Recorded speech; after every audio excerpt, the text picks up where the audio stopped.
여섯 번째 나팔, 다섯 번째 나팔이 불려졌습니다. 대표적인 특징은 어둠이 깔리기 시작했다라는 겁니다. 이 땅이 어둠에 깔리면 영적인 눈이 가리워지고 이성적으로 판단하는 것 같지만 우리의 이성이 실제적으로는 제대로 기능을 못하는 그런 상황에 처하게 됩니다. 제가 저번에 9월 23일이 지구의 마지막 날이다라고 주장하는 일단의 그룹을 소개해드렸습니다. 그 그룹이 새로운 날짜를 제시했습니다. 바로 오늘입니다. 10월 15일. 왜 자꾸 그러는지 모르겠어요. 요한계시록 7장 2절에 보면 나는 다른 천사가 살아계신 하나님의 인을 가지고 해 돋는 데서 올라온 것을 보았습니다. 해 돋는 데서 동쪽에서 올라온 것을 보았다라는 건데 이 말씀을 어떻게 해석하는 사람들이 있냐면 지중해 쪽에서 해 돋는 쪽을 바라보면 제일 끝이 대한민국이다라는 거예요. 그래서 대한민국에서 영적인 큰 인물이 날 것이다. 그래서 이 말씀을 붙들고 대한민국에서 영적인 큰 인물들이 많이 났어요. 그 대표적인 사람이 문선명입니다. 또 그 대표적인 사람 중에 하나가 이만희입니다. 이 말씀을 그렇게 듣고 문선명을 쫓아가고 이만희를 쫓아가는 사람들이 적지 않다라는 것이 충격이에요. 여러분 충격이십니까? 이 땅에 어둠이 깔리기 시작하고 영적으로 어두워지기 시작하면 문선명, 이만희를 쫓아가는 것이 아니라 사람들은 더한 것도 쫓아가요. 더 추한 쾌락, 더 추한 죄악을 사람들이 쫓아가요. 문선명을 쫓아가는 것만 우상을 쫓아가는 것이겠습니까? 제가 생각해 보니까 21세기의 가장 큰 우상 중에 하나는 개인주의와 자유라는 단어예요. 개인이 자유를 누린다라는 것이면 어떤 것도 다 허용이 될 수 있다라는 거예요. 여러분 하나님의 말씀이 기준이 되어야 합니다. 개인이 기준이 되는 것이 아니라 개인은 존중받고 하나님의 형상으로 지어졌기 때문에 가치 있는 존재로 존귀함을 받아야 하지만 그렇다고 해서 개인이 사람이 이 땅의 중심이 될 수 없다라는 거예요. 그들의 자유가 제약되는 것이라면 그것이 하나님의 말씀일지라도 그것이 하나님께서 원하는 것일지라도 그것은 다 틀렸다라고 얘기하는 것이 이 땅의 현실입니다. 여러분 바로 그것이 우상입니다. 제가 목사의 눈으로 영적인 눈으로 보니까 문선명을 쫓아가고 또 이만희를 쫓아가는 것 못지않고 다른 우상들을 쫓아가는 것도 한국에 가니까 한국은 교육이 우상이 돼 있고 자식들이 우상이 돼 있어요. 아마 자식들 좋은 대학 보내는 거라면 도둑질이라도 할 심산이에요.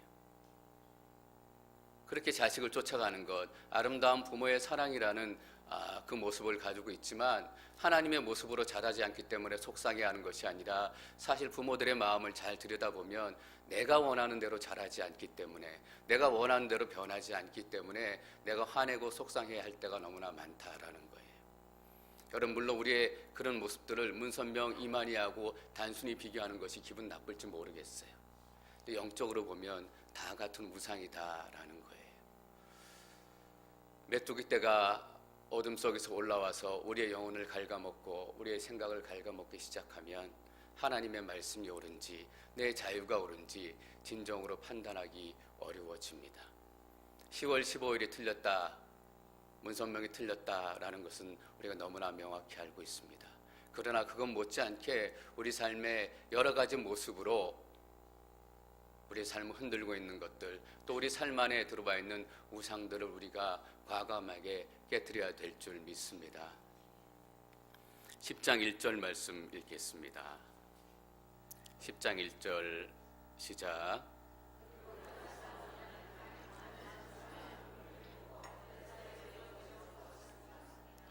머리에는 무지개가 있고 그의 얼굴은 해 같으며 그의 다리는 불타는 기름 같았습니다. 10장에는 상징이나 어떤 새로운 나팔이 불려지거나 그런 사건들이 나타나지 않습니다. 10장의 중요한 사건은 요한이 다시 한번 하나님의 부르심을 받는다라는 거예요. 그 부르심을 받는 과정을 다시 한번 기록을 하고 있습니다. 강한 천사가 구름을 입고 하늘에서 내려오는데 강한 천사라고 얘기하는 걸 보면 예수님은 아니에요. 근데 설명을 보면 예수님 같아요. 구름을 입고 하늘에서 내려오고 그 머리 위에는 무지개가 있어요. 여러분 계시록에서 무지개가 나오면 하나님의 언약입니다. 하나님의 언약이 있고 또 그 얼굴은 해 같으며 그 얼굴이 해같이 변한 예수 그리스도의 그 모습을 생각하게 만들고 있어요. 그의 다리에는 불타는 기둥 같았다. 마치 광야에서 그 불타는 기둥으로 하나님께서 광야의 백성들을 인도하셨던 것처럼 그 불타는 기둥의 다리를 가지고 있었습니다. 강한 천사인데 예수님의 모습을 기억나게 했어요. 왜냐하면 이 천사가 예수님을 대변하는 특별한 존재다라는 것을 드러내고 싶었기 때문이에요. 2절 말씀에 그 이유가 있습니다. 2절 계속 읽습니다. 2절 시작.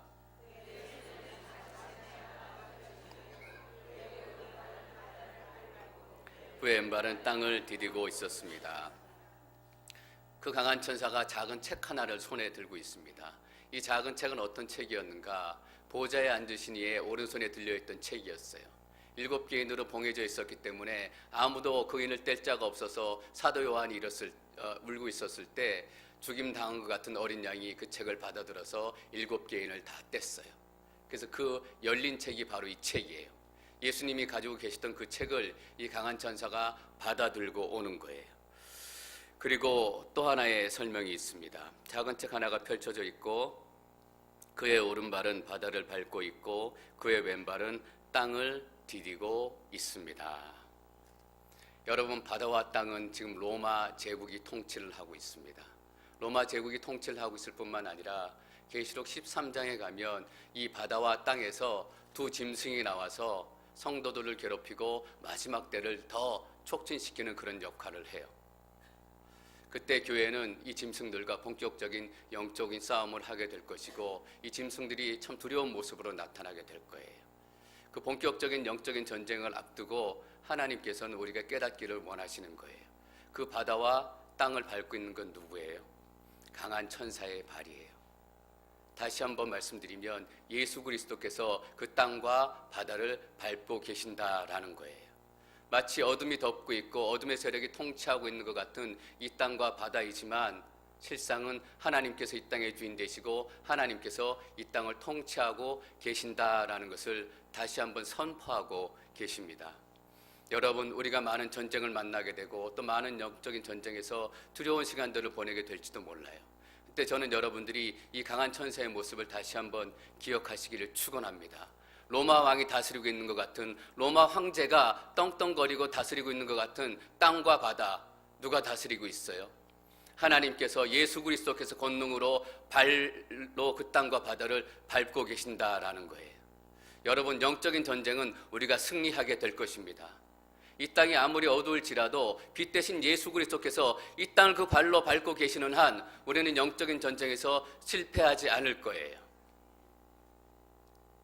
하나님께서 우리에게 축복으로 주신 인생이 있어요. 바다와 같은 인생, 땅과 같은 인생. 그러나 그 축복된 인생이 근심 때문에 다 빼앗겼어요. 걱정 때문에 다 빼앗겼어요. 어떨 때는 돈이 없어서 빼앗겨가지고 그 축복을 누리지 못하고 마치 우리 인생이 사단에게 통추리채 빼앗긴 것처럼 할 수 없이 살아가요.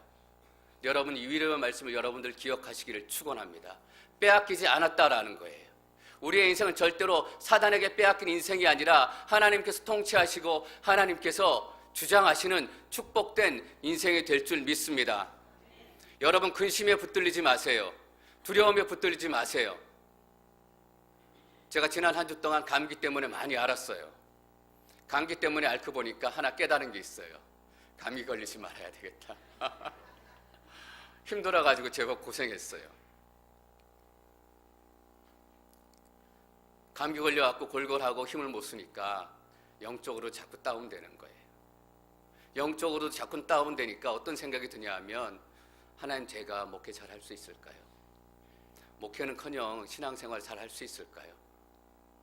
그냥 감기가 오면 아파야 되고 감기가 오면 누워 있어야 되고 힘있게 기도해야 되는데, 힘있게 선포해야 되는데 그런 제 모습이 자꾸 제 안에 들어오는 거예요.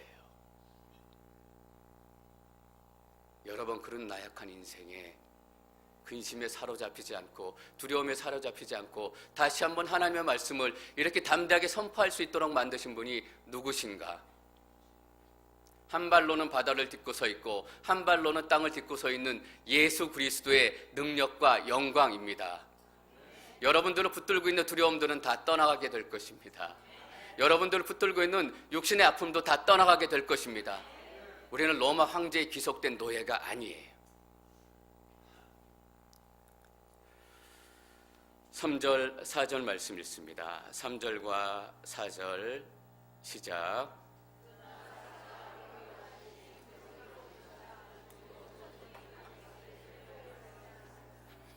일곱 천둥이 말할 때 내가 기록하려 했습니다.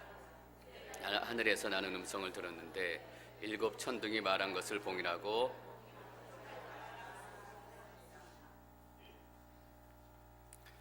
그 사자처럼 소리를 지르니까 하늘에서 일곱 천둥의 소리가 들려요. 일곱 천둥의 소리가 들리고 그 안에 뭔가 메시지가 있었던 것 같아요. 일곱 천둥이라고 얘기하는 거 보니까 정확히 내용을 알 수 없지만 일곱 인재양, 일곱 나팔재앙, 일곱 대접재앙, 일곱 천둥 재앙이 아니었을까라고 추측을 많이 해요. 그럴 가능성이 높은 것 같아요. 근데 하나님께서 요한이 그 음성을 듣고 이해를 했는데 일곱 천둥이 말한 것을 봉인하고 기록하지 말라라고 했어요. 왜 봉인하고 기록하지 말라고 했을까? 하나님께서 일곱 천둥의 재앙을 보내시려고 얘기하셨을 때는 계획이 있으셨을 텐데 기록하지 말고 그냥 지나보내라 라고 얘기한 거예요. 학자들이 몇 가지 의견을 내요. 여러 가지 의견들이 있지만 제 마음에 들어오는 게 한 두 가지 의견 정도 돼요. 첫 번째 의견이 뭐냐면 하나님께서 일곱 재앙을 보내려고 하다가 재앙이 너무 길면 아무도 그 재앙에서 살아남고 구원받을 사람이 없을 것이다 라고 예수님은 말씀하셨어요. 그래서 내가 너희 재앙을 짧게 해주실 것이다. 하나님께서 더 이상의 재앙의 기간을 늘리지 않고 재앙의 강도를 더 깊게 강하게 하지 않고 더 보내시지 않기로 했다라는 거예요. 왜냐하면 여러분들을 위해서요. 왜냐하면 우리를 위해서예요. 하나님께서 고난의 시간, 환난의 시간, 이 어려움의 시간을 지날 성도들의 아픔들을 생각하면서 은혜의 때를 허락하시기 위하셨기 때문이에요. 또 하나 의견은 재미있는 의견이지만 귀담아 들을 만한 의견이에요. 하나님께서 재앙을 보내려고 하시고 그리고 재앙을 통해서 백성들에게 메시지를 선포하려고 하셨는데 여러분 아시잖아요. 계속된 재앙에도 사람들은 어떻게 했어요? 회개하지 않았어요. 더 이상의 재앙을 보내본들, 더 이상의 메시지를 보내본들 사람들이 듣지 않기 때문에 더 이상의 메시지를 보내지 않겠다라고 하나님께서 결정하셨다라는 거예요. 물론 추측이긴 하지만 이 땅의 모습, 영적인 현실을 보면 맞는 말일지도 모르겠다라는 생각을 하게 돼요. 며칠 전에 라스베가스를 이렇게 지나가는 분이 있다는 얘기를 듣고 라스베가스 어떠냐라고 제가 궁금해서 물어봤어요. 아직도 슬픔에 잠긴 사람들 아니면 슬픔의 기운이 거기에 남아있는지 사람들은 어떤지 궁금해서 정말 물어본 거예요. 근데 저한테 오히려 이렇게 대답하시더라고요. 뭐가요? 라스베가스 전혀 변화가 없다라는 거예요. 여전히 호텔마다 카지노 하기 위해 사람들이 몰려서 북적북적대고 쇼핑몰마다 사람들이 쇼핑하느라고 북적북적대고 그 이전의 모습과 전혀 다른 게 없다라는 거예요. 여러분 C.S. 루이스를 통해서 하나님께서 하나님의 그 고난을 이렇게 얘기했어요. 하나님의 고난, 하나님께서 이 땅에 보내는 고난은 하나님의 메가폰이다라는 거예요. 속삭여도 말을 걸어도 듣지 않기 때문에 우리 인생의 고난을 허락하셔서 하나님의 메가폰, 하나님의 메시지를 확실히 듣기 원하신다라는 거예요. 그것보다 강한 메가폰이 있을까? 그것보다 강한 외침이 있을까? 그러나 세상은 여전히 제자리로 돌아가고 세상은 여전히 이전 모습으로 돌아가고 한 달이 지나고 난 뒤 그 사건을 기억하는 사람은 몇 사람이 될 것이며 그 사건을 통해서 혹시나 하나님께서 주시려고 했었던 메시지를 기억하는 사람들은 몇 사람이나 남게 되겠는가라는 질문이에요. 여러분 우리 삶에 많은 일들이 일어나요. 우리 알잖아요. 그냥 우연히 일어나는 거 아니에요. 그 일들을 통해서 하나님께서 우리에게 메시지를 주시길 원해요. 배고픈 기간을 통해서, 아픈 기간을 통해서, 때로는 행복한 기간을 통해서도 하나님께서 우리에게 주시기를 원하시는 거예요. 첫 번째는 뭐예요? 하나님은 어떤 분이신가? 하나님은 어떤 분이신가? 하나님 너를 사랑하시는 분이시다라는 것을 우리에게 들려주고 싶으신 거예요. 여러분 우리가 하나님의 뜻을 몰라요? 저는 거짓말보다 그거보다 더 큰 거짓말이 없다라고 믿어요. 우리 다 하나님 뜻 알아요. 하나님 우리가 어떻게 살기를 원하시는지 다 알아요. 하나님은 어떤 하나님이십니까? 하나님은 내가 어떻게 살기를 원하십니까? 우리가 이 두 가지만 습관적으로 영적으로 질문을 던질 수 있다면 우리는 특별히 메가폰을 통해서 주시는 하나님의 음성을 절대 놓치지 않을 거라고 믿습니다. 5절 6절 말씀 계속 읽습니다. 5절과 6절 시작.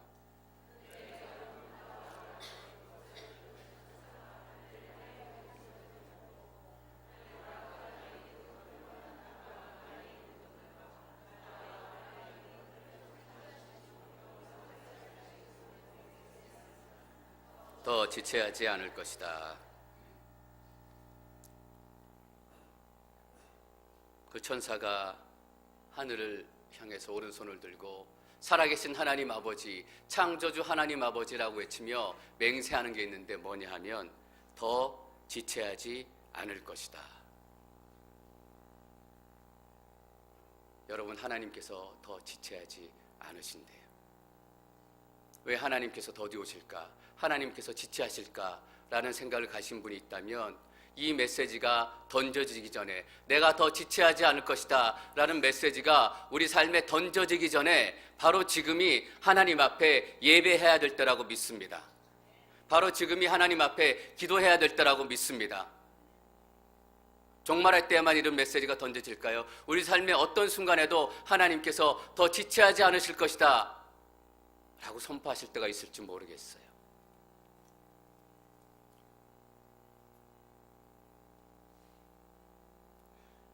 예배하시기를 축원합니다. 기도하시기를 축원합니다. 그런데 구체적으로 무엇을 지체하지 않을 것인가? 7절 말씀에서 추가적으로 설명해 주고 있습니다. 7절 말씀 같이 읽겠습니다. 7절 시작.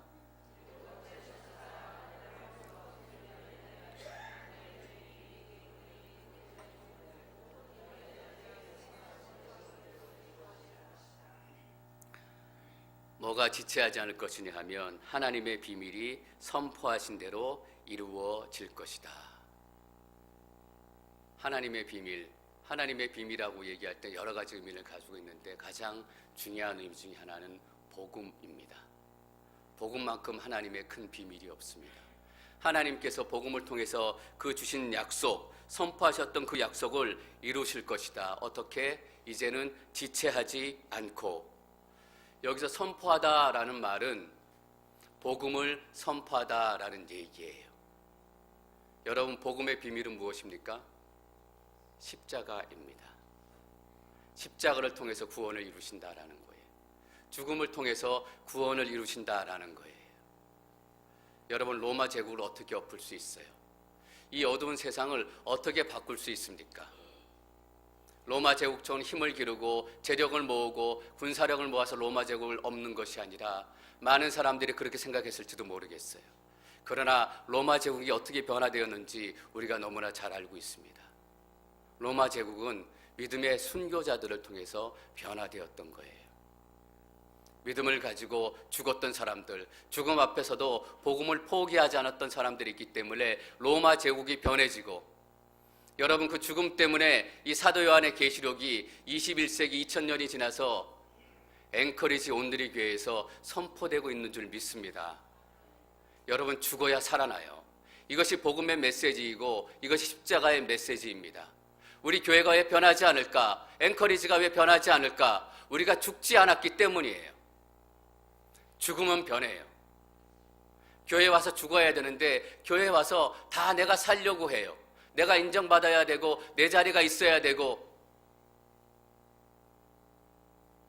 어떤 사역자 모임에서 사역하시는 목사님이 원로 목사님 한 분에게 물어보셨어요. 목사님, 목회자가 성도들의 삶에 가지고 있는 권위는 어디까지입니까? 제가 그 질문의 의미를 생각해 보니까 개인의 신앙생활까지 권위를 갖습니까? 아니면 그 가정까지 권위를 갖습니까? 그분이 다니는 직장, 그분이 다니는 회사, 그분의 모든 삶의 권위를 가집니까? 라는 의미로 물어보는 것 같아요. 실제로 사역하다 보면 어디까지 이렇게 같이 가서 조언해드리고 도와드리고 개입해드려야 되는지 목회자로서 고민이 있어요. 아마 그런 의미를 가지고 물어본 것 같아요.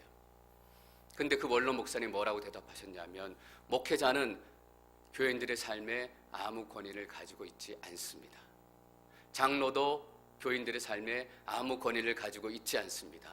목사도 교회의 권위를 가지고 있지 않고, 장로도 집사도 교회의 권위를 가지고 있지 않습니다. 오직 목사가 하나님의 말씀을 가지고 말할 때만 그 하나님의 말씀에 권위를 가지고 있는 것입니다. 저는 간단한 대답이지만 너무나 진리고 핵심을 찌는 대답이라고 생각을 해요.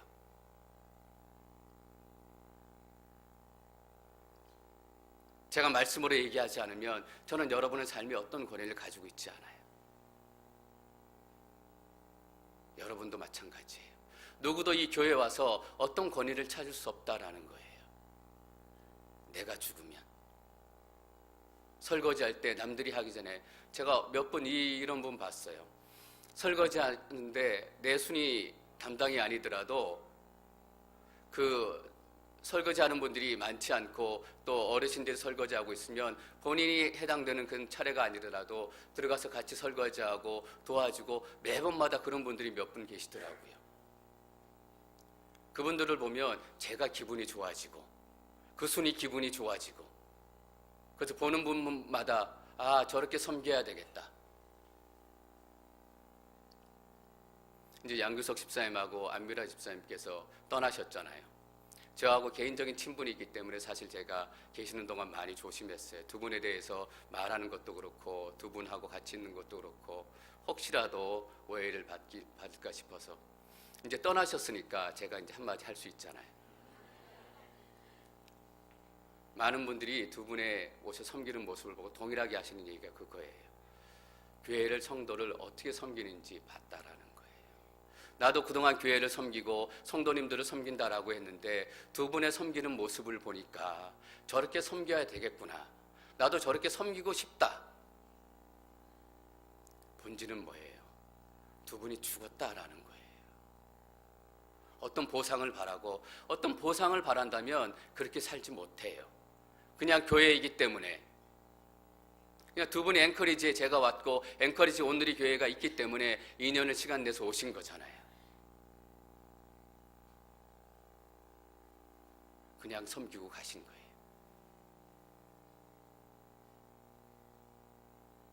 2년 동안 섬기고 가시니까 결과가 뭐냐 하면 가난해지셨어요. 섬기시느라고 일을 안 하셨기 때문에.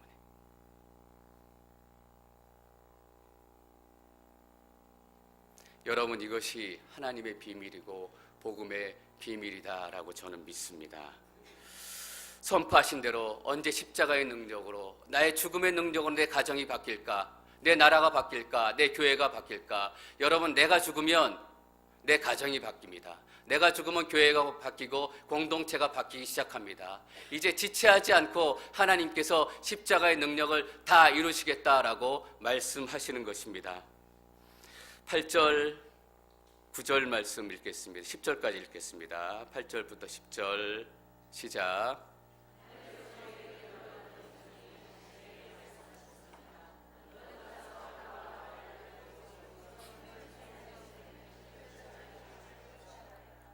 나는 그 천사에게 가서 그 작은 책을 내게 달라고 했습니다. 그러자 그가 내게 말했습니다. 이것을 가져다 먹어라. 이것은 내 배에는 쓰겠지만 내 입에는 꿀같이 달 것이다. 나는 천사의 손에서 작은 책을 받아서 먹었습니다. 그것이 내 입에서는 꿀같이 달았지만 먹고 난 뒤 속이 썼습니다. 열린 책, 하나님의 예언의 말씀 받아서 먹어라. 여러분, 말씀은 먹는 거예요. 먹는다라는 것은 무엇이에요? 귀로 들을 뿐만 아니라 내 삶으로 소화를 해서 그것이 내 살이 되고 내 생각이 되고 결국은 내 삶이 되는 거예요. 이것이 말씀을 먹는 거예요. 어떤 분이 가룟 유다에 대해 설교하시는데 이렇게 설교하시더라고요. 가룟 유다가 예수님을 배반하게 된 건 음식을 잘못 먹어서 그렇대요. 예수님의 살과 피를 먹어야 되는데 찍어서 예수님의 희생을 먹어야 되는데 자기 욕심을 먹고 자기 탐욕을 먹고 자기 생각을 먹고 자기 만족을 먹고 음식을 잘못 먹어서 예수님을 배반하게 됐다라는 거예요. 여러분, 우리는 말씀을 먹어야 되는 사람들이에요. 근데 말씀을 먹으면 배가 쓰대요. 왜 배가 써요? 말씀이 내 삶이 돼서 삶으로 살아내려면 내 삶이 힘든 거예요. 배가 아픈 거예요. 몸이 고통스러운 거예요. 하나님은 사랑이시다. 귀로만 듣고 입으로 먹을 땐 얼마나 달아요. 하나님은 사랑이시래. 그게 내 내장으로 들어와 소화가 돼서 내 살이 되고 생각이 되고 내 삶이 되어서 하나님은 사랑이시다. 이것을 살아내려고 하면 내 배가 얼마나 아파오는지 아세요? 내가 너희를 사랑한 것 같이 너희도 나를 사랑하라. 그리하면 세상 사람들이 너희가 내 제자인 줄 알게 될 것이다. 살아내려고 하니까 내가 너희를 사랑한 것처럼, 예수님이 제자를 사랑한 것처럼 사랑해야 된대요. 예수님이 제자를 어떻게 사랑했어요? 우리를 어떻게 사랑하셨습니까? 죽기까지 사랑하신 거잖아요. 말씀을 들을 때는 좋아요. 은혜로워요. 그러나 그 말씀을 살아내려고 하면 배가 아파요. 천사가 이렇게 묻잖아요. 내 배에는 쓰겠지만, 입에는 달겠지만을 먼저 얘기하지 않고 배에는 먼저 쓰겠지만 먼저 얘기해요. 힘들 텐데 그래도 말씀 먹을래? 힘들 텐데 그래도 말씀 따라 살래? 여러분 힘드실 텐데요, 말씀대로 살아내시겠어요? 배가 아프실 거예요. 그래도 말씀을 먹으시겠어요? 이거예요. 실제로 먹었어요. 10절에 나는 천사의 손에서 작은 책을 받아서 먹었습니다. 그것은 내 입에는 꿀같이 달았지만. 우리가 이렇게 신앙생활하고 싶어 해요. 입에만 단 신앙생활, 입에만 꿀같이 단 신앙생활, 삼키지 않고 입맛만 싹 보고 떠나가려고 해요. 먹어야 피가 되고 살이 되는데 입맛만 싹 다시고 돌아가려고 하니까 삶이 변화가 되지 않는 거예요. 여러분, 하나님 말씀대로 사는 게 얼마나 어려운지 목사인 제가 더 잘 알고 있습니다. 그러나 저는 여러분들이 다시 한번 용기를 내서 하나님의 말씀을 먹고 삶으로 살아내시기를 축원합니다. 내가 너희를 사랑한 것 같이, 다른 사람보다 설거지 한 번 더 하고, 다른 사람들보다 빗자루질 한 번 더 하고, 다른 사람들보다 인사 한 번 더 하고. 왜 변하지 않을까? 포기한 것이 없기 때문에. 왜 변하지 않을까? 내려놓은 것이 없기 때문에. 왜 변하지 않을까? 자존심 하나로 먹고 살기 때문에. 11절 말씀 계속 읽습니다. 11절 시작.